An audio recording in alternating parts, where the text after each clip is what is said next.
I'd like to welcome you to this webinar today. This is part of the Tennessee Association of Independent Schools Crisis Coach webinar series. Since it's December, we're talking about the 12th in the 2015 series, and we're talking about the year in review. Our presenter today is Harry Rulin, who is the chairman, chief executive officer, and co-founder of Firestorm, and he's located in Colorado, and he's had extensive experience in dealing with school situations out in the Intermountain area. We'd like you to become our friends if you have not already done so. Firestorm Soul on Twitter. On Facebook, we're Firestorm Solutions. There's a hashtag for this session, and it's called Crisis Coach. Firestorm transforms crisis into value and empowers you to manage risk and crises. Firestorm expertise is crisis management, critical decision support, crisis communications, crisis public relations, and consequence management. Please keep in mind our presentation today is not complete without the accompanying oral comments and discussion, and our work product should be read in conjunction with advice from your organization's personal counsel. Do not interpret our comments as legal advice or legal opinion. Firestorm is delighted to have a ongoing relationship with the Tennessee Association of Independent Schools. We have Rich Martin with us today, along with Jill Royko. And Rich, Jill, over to you, please. Well, we want to welcome everyone to the final Firestorm webinar of 2015. Of course, that means that the next one will be the first webinar of 2016. So we're not going to go away. We're just going to keep on going. And these are valuable webinars. I've talked to several of our folks that at TAIS schools, and they listen regularly, if not every time. So this is a valuable tool, and we're pleased to be working with Firestorm to deliver it. So we're looking forward to this final end-of-the-year review, and turn it back over to Firestorm. Good. Thank you. You can have an advertisement here if you want about how wonderful the Tennessee Association is. We know we're wonderful. Okay. As I mentioned, our presenter today is Harry Rulin. He's the Chief Executive Officer of Firestorm, and a good-looking man he is. Harry, over to you, please. Wow, I don't know, Bill. That's a heck of an introduction. I don't know if I can quite live up to all of that, but thank you for letting me join you today. I'm really excited about the opportunity to do a year-end wrap-up, because so many things have gone on in the school market over the course of 2015. And we had the opportunity just before the call started, we were chatting a little bit, and I'm very impressed with what Farm has done with some of the Tennessee Association schools. I'm really glad that we have had the opportunity to do these webinars. I'm going to encourage all of you to take advantage more of Firestorm than some of you have. There's lots of things that we'll do for you that we won't charge you for. So you're going to hear me talking about your behavioral risk and threat assessment process, or your predictive intelligence process, or any of these things. If you guys need help or a little advice, or you want to pick up the phone and just call one of us and chat with us about what you're thinking or where you're at, don't hesitate to do that. Seriously, we're not going to charge you for it. And you know, as much as you want to keep your kids safe, so do we. And it's a big part of who we are and what we do. You know, yes, we would love to have a long-term relationship with you. We would love to do some work that we get paid for, you know, whether it's planning or training. We really don't want to get called in on a crisis management assignment. You know, one of the things we were talking about our group just before this call started was the fact that almost invariably when we respond to a call from one of the schools, they say to us, gosh, we never thought it could happen here. We didn't think it could happen to us. And, you know, crises happen to everyone. They happen at every school in varying levels at different times. And unfortunately, as you're going to hear throughout this presentation, no organization is immune from it. And there's no way to predict where it's going to happen next with a lot of these things. There's ways to know that you have the exposure. There's certainly plans that can be put in place and that you can mitigate or eliminate a lot of these things. But thinking that it can't happen here or it won't happen here, that's what we call disaster denial. And that's really something you want to avoid. So let's jump right into it. I know that you guys have heard Jim talk many times about the Firestorm methodology of predict, plan, perform. So when we ask where do we start, obviously each new year you should be starting with the predictive process. You should be sitting down with your people and saying, okay, can we identify what our organization's next crisis is going to be? I guarantee you the answer is yes. Your people know the vulnerabilities and exposures that your school has, and therefore you can identify your next crisis. You may not be able to identify when it's coming, the order in which they're coming, but you can identify the issues that you are going to face. And if you can do that, you can then develop the plans, do the training, do the exercises, do the things that are necessary so that you can perform when the time comes.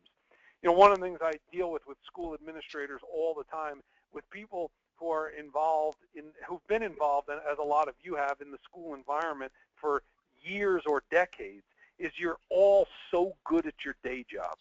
You're so good at doing what you do. You see a problem and you jump right to perform.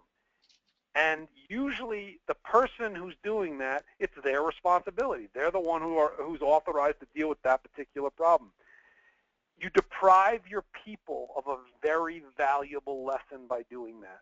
By not sitting down and saying, hey, look, we noticed that we had this problem or this exposure. Let's talk about it. By not letting them do that and see the solution, what happens is the next time a crisis arises, they're not prepared. Because unfortunately, disasters and crises don't happen when you want them to. Yeah, it's great to think about and do your test exercise as though everybody's in school, school's in session, you know, whatever it is. Unfortunately, the disasters happen at night. They happen on weekends. They happen on holidays. They happen when some of your people are away on a trip abroad, or, you know, things don't happen in an orderly fashion. So when you're doing your test exercises, make sure you do them in that environment. You know, do them when drop-off and pickup are happening. Do them in all kinds of ways where you throw yourselves and your people off balance. Because I can tell you, when crises happen, that's what's going to happen.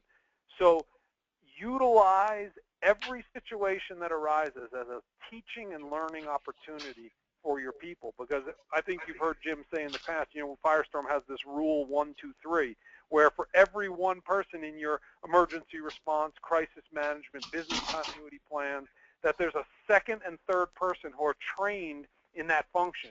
Because I can tell you what we've seen literally almost every time we get involved in a school crisis is that the person who was responsible for that particular implementation of their piece of the plan wasn't there for one reason or another. Now, in a couple of situations, unfortunately so, that person was involved in the crisis, but we also had a situation where a head of school was away at an event with her daughter when a crisis occurred at that school.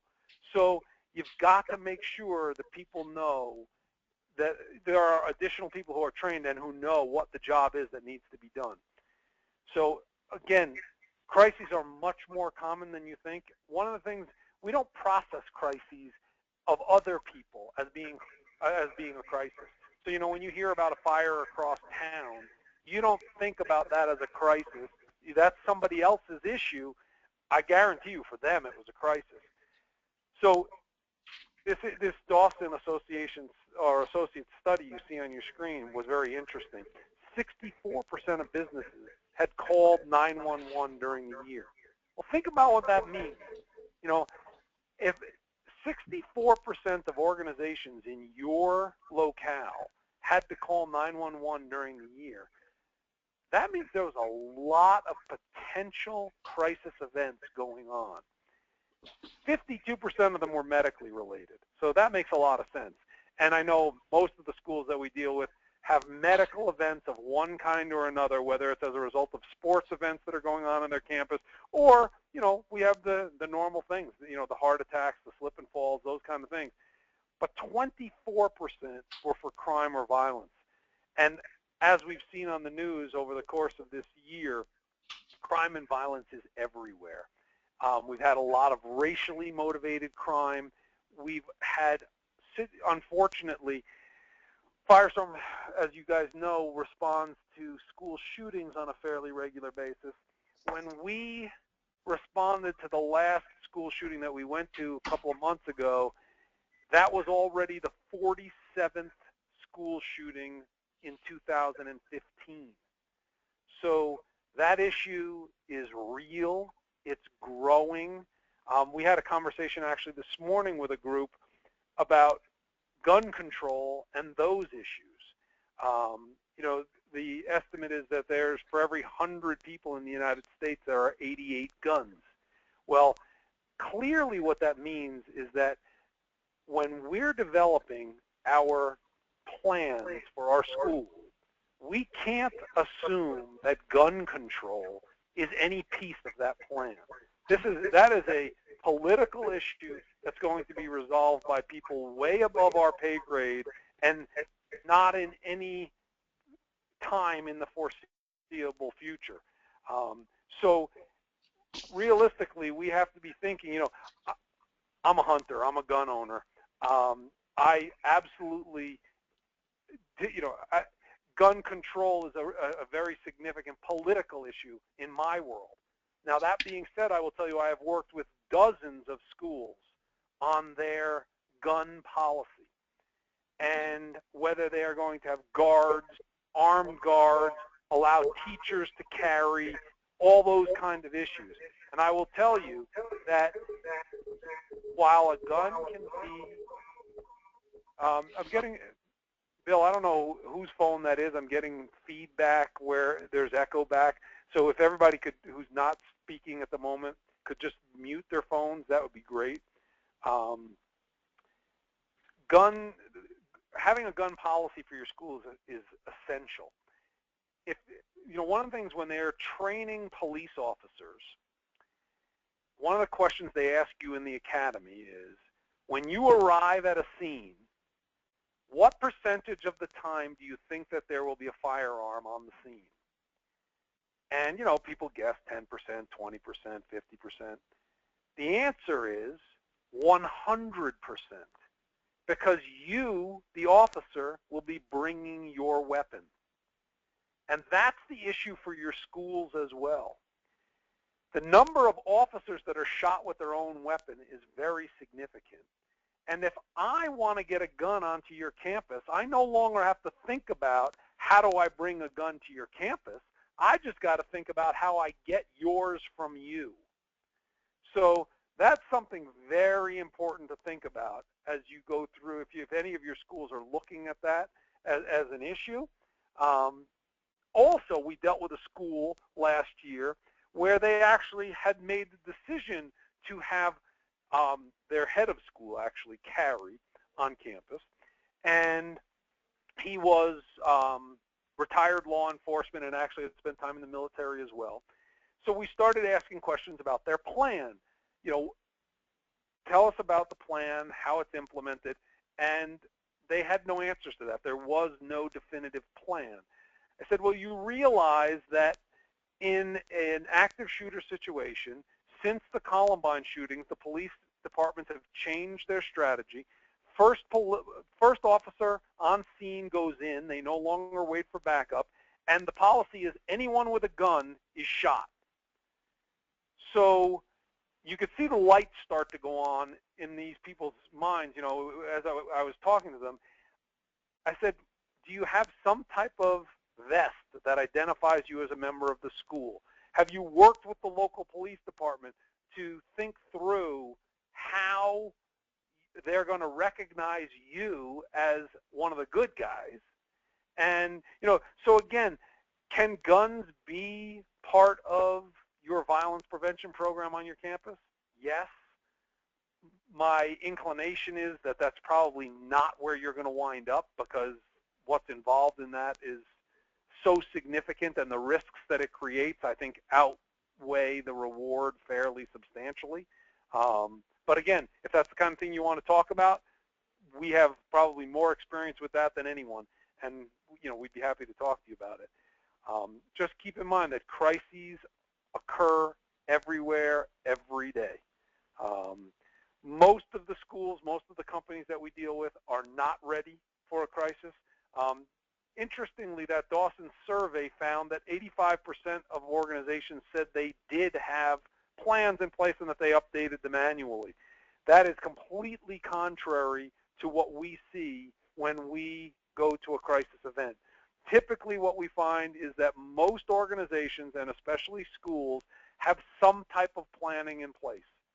And for your 2016 review, I think what you've got to look at is, do we have the plans in place that we need? So again, you've heard us say this before.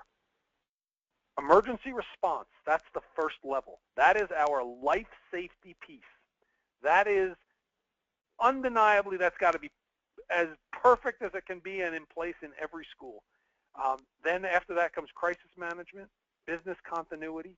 Those all flow together in a continuous process that ultimately take you from those life safety issues all the way up through brand and reputation protection. Then the underlying pieces that underlie all of that are your behavioral risk and threat assessment process. Do we know how to recognize behaviors of concern? Do we know what to do with them when we see them? Do we have a behavioral assessment team in place that says, okay, Johnny's exhibiting this behavior. This is the program we're going to follow to make sure that it doesn't escalate. This is how we're going to get him the help that he needs. All of those pieces need to be in place. And it's not about having a school counselor. It's not about having, a dean who's responsible for behavior. It's about having a multidisciplinary team. It's about having training across everyone on the campus so that we know how to spot these things and what to do about them. It's about having that predictive intelligence network in place so that when the people telegraph what they intend to do, and they always, almost always are out there, someone knows, someone's talking about it on social media, someone is out there texting about it, there's knowable information, and it is an expectation now. And one of the things you're going to hear me talk about a little further on is the issue of rate of change. Technology has changed the world that we live in and changes it every day. It changes the expectation, and I think it legally is changing the expectation that we monitor and know what's going on in our schools and what's going on in our communities. So again, if you guys want to talk about this, we've got great people. Karen Masulo, who's in charge of our Predictive Intelligence department, she can tell you about the things that she sees every single day, and I'll talk a little bit more about that as we go on. But every day we're picking up information and passing it on to schools about threats that are being talked about, sometimes very specifically with names and everything else, online that you need to be aware of. So again, take the opportunity, let us help you if you need that help with this process. I've already talked about the fact that violence is everywhere. Don't believe that just because you see it on TV and it's not currently in your community that it won't be tomorrow. There's just no way to tell what happens next, where it happens next. Some of the schools that we've dealt with have been so rural, you would not have thought they had any exposure to gang violence or some of the other issues that have presented themselves in places which you just never could have imagined that it was the case. So drug-related violence is in places across the country, especially now in some of the more rural locations where the people who are perpetrating those crimes feel that they can hide. So again, this has to be factored into your 2016 review. When you sit down with your people and you talk about the vulnerabilities and exposures that your school has, violence has to be on the list.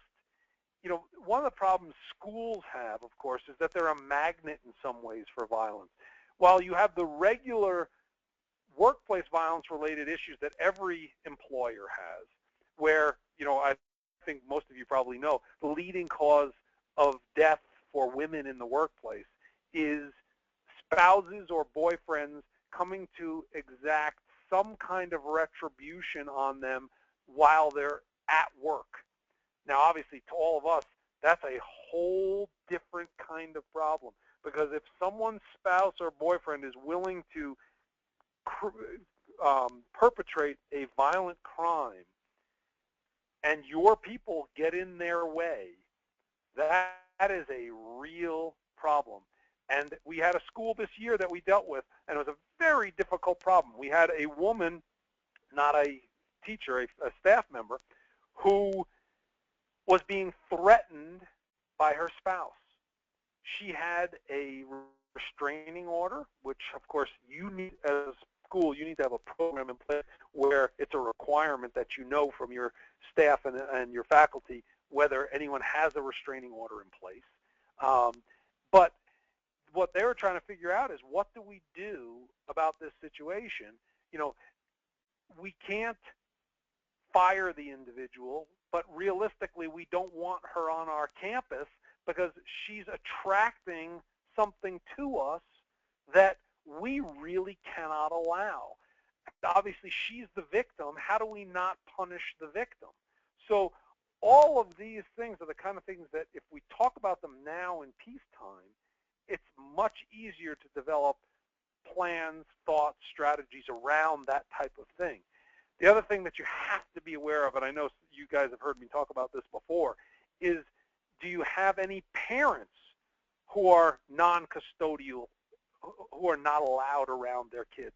Because again, if I'm willing to violate a court order in order to see my kid, or to, there are 200,000 non-custodial kidnappings a year in the United States. So if someone's willing to do those kind of things, they represent the risk not just to that individual, but to everyone on your campus.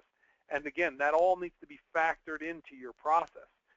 So violence is a real issue, but the main causes of school violence, the main things that we respond to, are things that your behavioral risk and threat assessment program and your predictive intelligence process will capture. Because most school violence occurs from somebody on the inside, and they are telegraphing that intent to someone.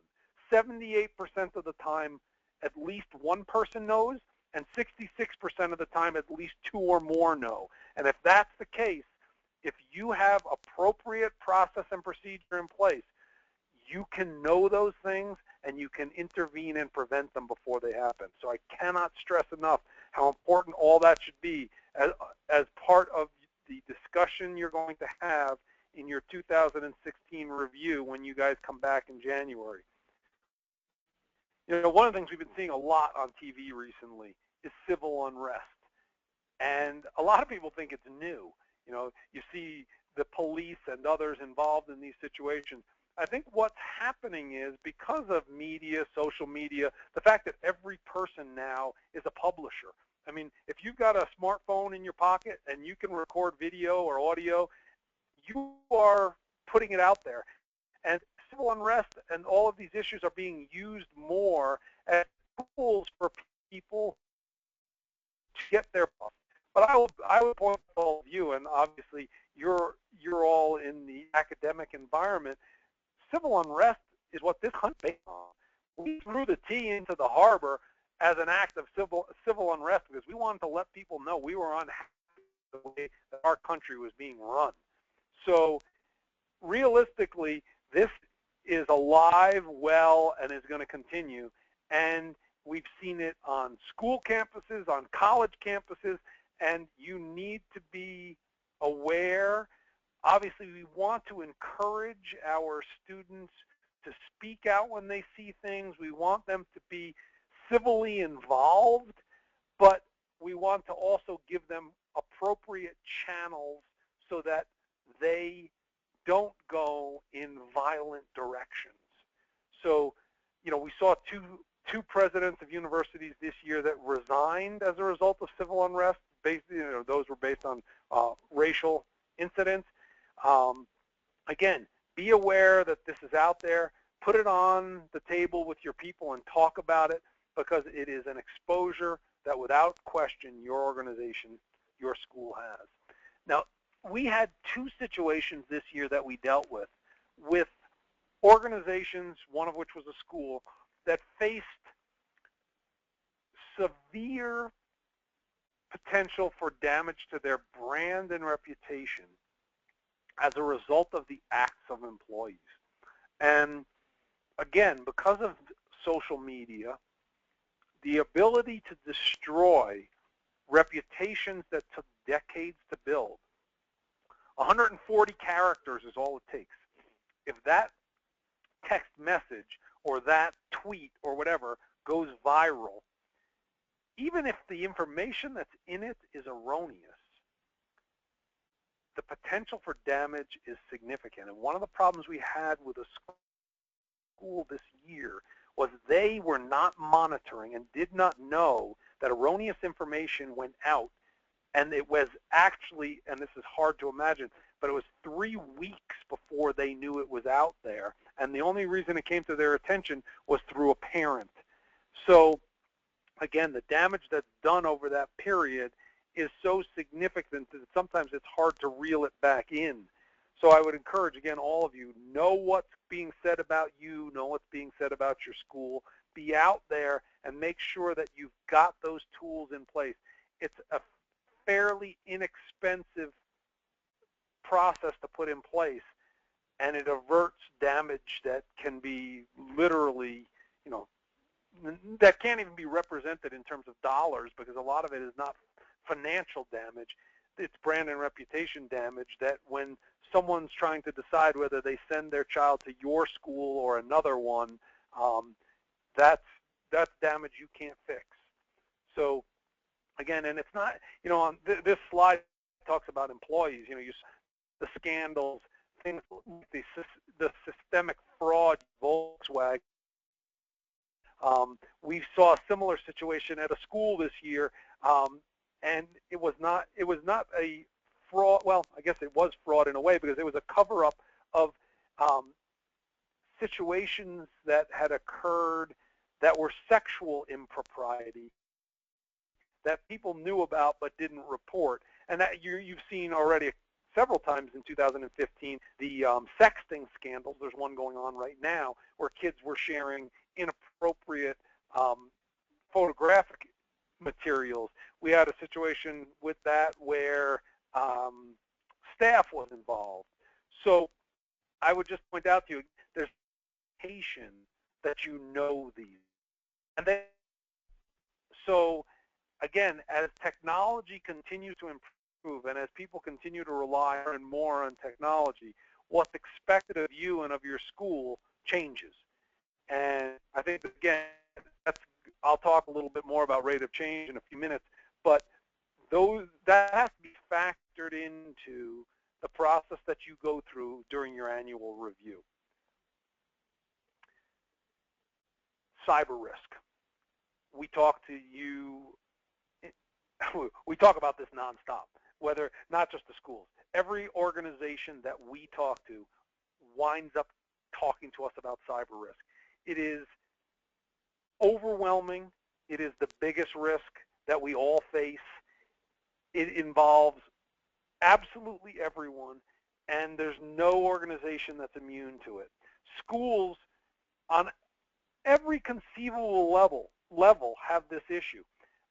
The hackers want access to your systems, to your information, and they want to use you as a way to get through to other organizations. So the FBI says that there are two kinds of organizations in America: those that have been hacked and those that don't know they've been hacked. And if you think about it, if the FBI, the CIA, the White House, the U.S. Army, if they've all been hacked, there's no possibility that the people we have working for our schools are going to prevent it from happening to us.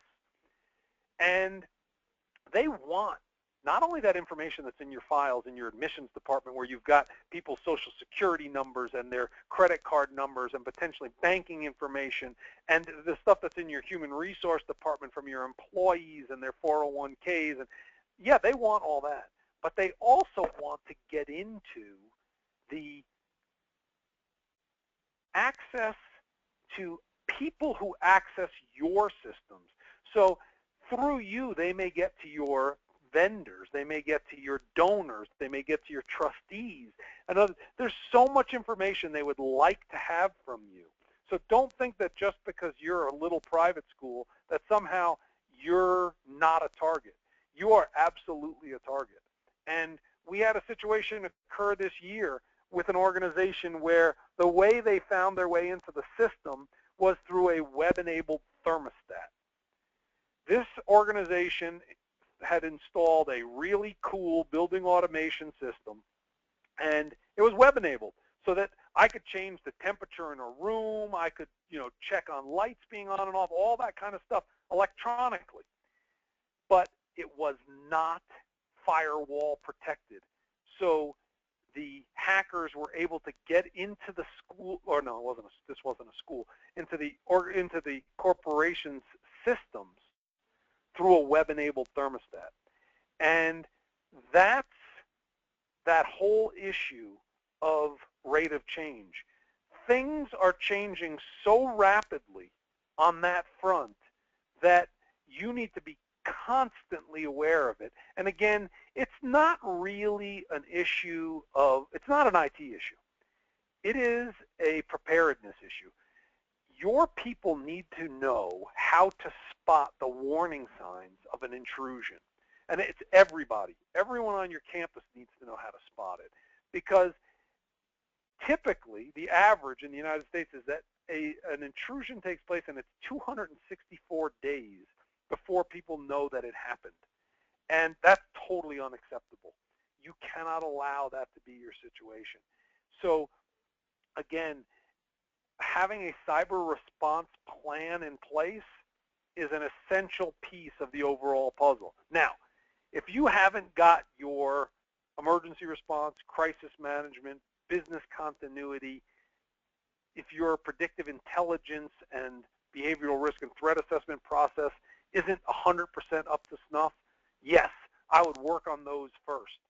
But if you've got those in place and you're looking for the next best practice, you're looking to advance your program, that continuous improvement type of thought process, your cyber preparedness program needs to take leaps forward fairly quickly. And the reason that I say that is because the cyber world, the digital world, moves at an exponential pace. The reason that the hackers are able to stay ahead of the people at the FBI, at the CIA, at all these places that get hacked is because that's what they do for a living. They're the ones advancing the technology. They're always ahead of the curve. You need to be thinking about that with everything that you do, because typically a school is in an average place from a technology standpoint, and that's okay. There's nothing wrong with that. But understanding that, you have to also therefore know that a real vulnerability is that you are going to be exposed. And you've got to ask yourself, as part of my cyber response and my cyber preparedness strategy, is there information that I don't need to keep online? Do I really need to have that information online and accessible? Or is it okay that my human resource department computer is not hooked up to the internet? If it's not hooked up to the internet, there's no way to get into it. So again, all of that becomes part of the analysis that you do. And there's a lot of easy, great, cost-effective steps that you can take as part of that process. So again, I encourage all of you to think about that and talk about that during your 2016 review. I think all of you know that Jim Satterfield, myself, Suzanne Laughlin, all the founders of Firestorm come from the insurance world. And we all felt that insurance did not provide an adequate resource for dealing with risk. Because what insurance does is it tries to put you back in the same place you were prior to whatever the occurrence was, strictly through monetary means. And obviously, that doesn't address the brand and reputation impacts. It doesn't address the issues that arise from whether it's a shooting or a sexual molestation or whatever it might have been. It doesn't effectively address any of that. And we felt that through predictive work and planning, we could mitigate or eliminate a lot of those exposures. And that's the premise upon which Firestorm was based. I will tell you that insurance is becoming a bigger part of the solution as we go forward. The reason for that is that insurers are starting to design specialty coverages. So, for example, everyone on this call, every member of the Tennessee Association of Independent Schools must have cyber breach insurance. It's not even an option. It's not a choice. You must have it. It is a coverage which provides not only dollars, but dedicated individuals that specialize in this area that bring you preventative as well as response services. And I can tell you, those of you that have this coverage in place, my guess is you don't have enough. I was just reviewing some of the larger cyber breach issues that took place in 2015, and actually the people who have been responding to them since 2014. Home Depot, which of course was a gigantic breach, the first mailing for the required mailing, the postage alone was $22 million.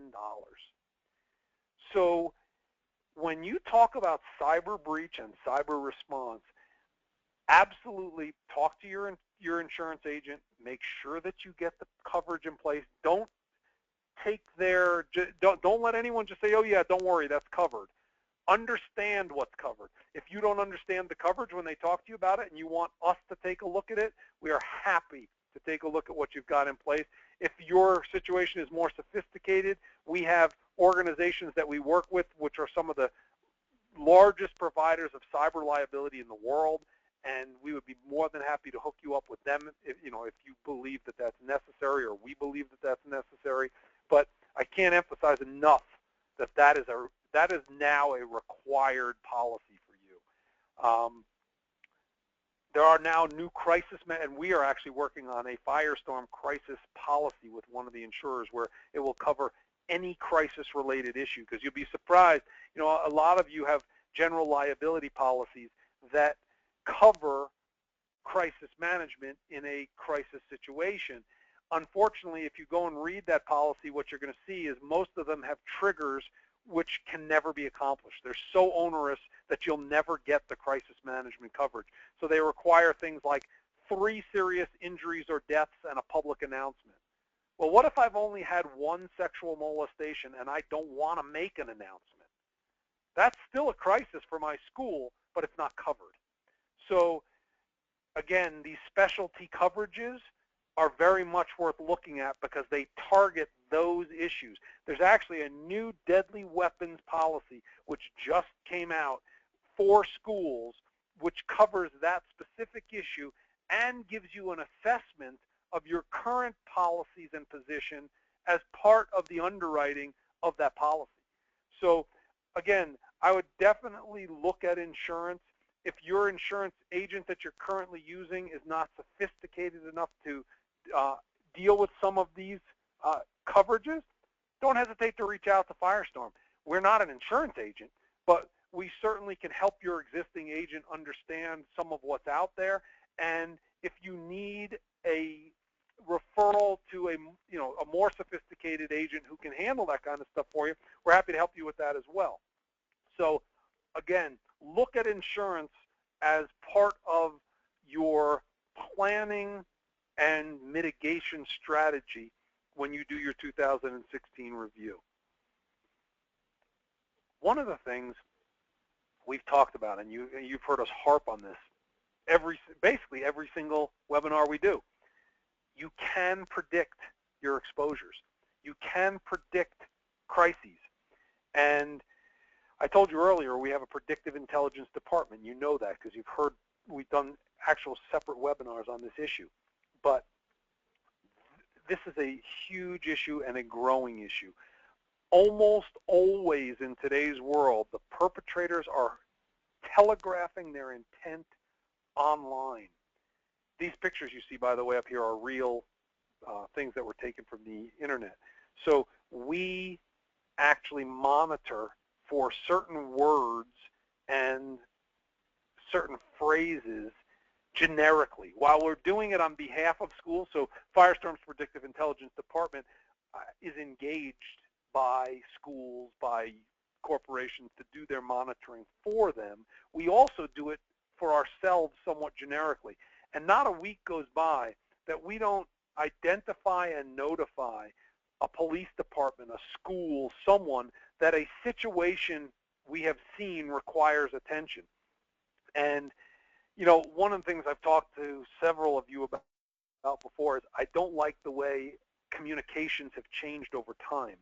I'm 52 years old, and, you know, 25 years ago, people used to talk. People used to pick up the phone. They used to talk face-to-face. And then email came around, and we started communicating via email. And I think it was a horrible way to communicate because you couldn't hear the inflection. You didn't know really whether someone was joking, or it was horrible. Then we decided we'd really make it worse by shortening it up to text messaging. So in as few words as possible, we're going to try to communicate. I have an 18-year-old and a 21-year-old, and fairly regularly they say, oh yeah, I talked to grandma today, or I talked to, you know, my cousin today. And I said, oh yeah, what did they say? You know, where did you see them? Oh, Dad, come on, I didn't talk to them, we texted. You know, that's what they think of as communication. That's talking. Well, now, of course, we've come completely full circle. We're back to the caveman days. We're communicating via pictograph. We don't even write words down in our text anymore. We send little pictures like cave drawings. And luckily, the sophisticated systems that are out there that we use for monitoring pick up these emojis like cop and gun, and we're still able to monitor what's going on out there. But I will tell you, again, this rate of change, this change is one you need to factor into your program. If your people are not looking at emojis, they're not looking at all of this information from a predictive intelligence standpoint so that you can, when you see it, factor it into your behavioral risk and threat assessment process and get these people the help that they need before they act out in your school. One thing I can tell you is that when people look and they are trying to assess, did you do your job, they are going to be looking at this kind of stuff. This is a change that is real and that is happening now. So my issue, my favorite issue, rate of change. You know, my wife's car now is web-enabled. Your wristwatch is web-enabled. People ask, you know, how can we know what's coming? What are the vulnerabilities and exposures that we've got? Well, one of the things I always say is go to the movies a lot, because Hollywood is particularly good at preying on our fears. You know, the communicable illness events, the bigotry, the violence, they're out there all the time. You know, so now we've got Dick Tracy's watch. It took 40 or 50 years, but we've got it now. The problem is we've now got something on our wrist that's similar to the thermostat on the wall that was web-enabled. We now have a web-enabled device on our body, and that creates all kinds of new exposures for us personally as well as for everybody else around us. So, again, think these things through, because the world is changing. There is no such thing as business as usual, because business as usual is changing every minute at an exponential rate. And that's, if you can sit down with your people and say, okay, what has changed and how has technology affected us and how is it going to affect us, you will be surprised how much your people know and are tuned into this issue. So your plans are going to be tested in 2016. Hopefully for most of you, those are tests that you're doing, that you're intentionally doing, so that you can verify that things are working the way you want them to. Some of you will be tested in a crisis environment, in a real crisis environment. One of the things I would stress to you there, I don't care how small the crisis or how big the crisis, call us. Get Firestorm on the phone. You know, it may be that it's nothing and it'll cost you nothing, but the sooner we're aware of a situation that's developing, the sooner we can give you some feedback and tell you some things that might mitigate or eliminate the exposure. So get together with your people, do your predictive work, you know, really put it on the calendar and make it happen, because the only way you follow that predict, plan, perform process is if you put a discipline around it, and you've got to put it on the calendar, you've got to make it happen. So again, I've used up all our time today. I would be happy to talk to any one of you individually. Don't hesitate to pick up the phone and give me a call. If you were not on our cyber exercise on the 8th, we have another one coming up on the 14th. Get your cyber team, get your preparedness team from your school. Listen in, participate in that exercise on the 14th. So much will be learned from that, and it will help you as part of your work that you're going to do to upgrade your plans for 2016. So Bill, I don't know if anyone has sent in any questions, or if any of you, if you do have any questions, you know, you can always submit them through the GoToWebinar tool that's on your screen. But I want to wish you all a happy holiday. And if you do have questions, don't hesitate. Thank you to the TAIS for sponsoring these events. We look forward to doing them next year. Bill, do we have anyone who's sent in a question? No questions, Harry, but best regards to everyone on the call, and thank you, Rich and Jill. Thank you, and I do want to remind everyone before we sign off that Firestorm is doing on March 3rd in Franklin, Tennessee at Battleground Academy a crisis management boot camp. Bring a team and your crisis plans, and you'll be able to work on them with some input from and guidance from Firestorm. I believe it'll be Jim Satterfield, but someone will be there to lead that workshop. Well, yeah, and it's always great to get together with your peers and see what they're doing, hear what they're doing. You'll get feedback that will be tremendously valuable. So if you can attend that event, definitely be there. All right, and now back to you, Firestorm. Well, thank you all, and again, do not hesitate to pick up the phone and call us. I can't stress that enough. We want to be involved, we want to help, and we're not going to charge you if you pick up the phone and say, hey, what do you think about this? You know, we want to communicate, we want to talk with you. So again, have a great holiday, have a great 2016. We look forward to seeing you in person in March, and thank you all for being on the call today. Thank you, Harry. Bye-bye.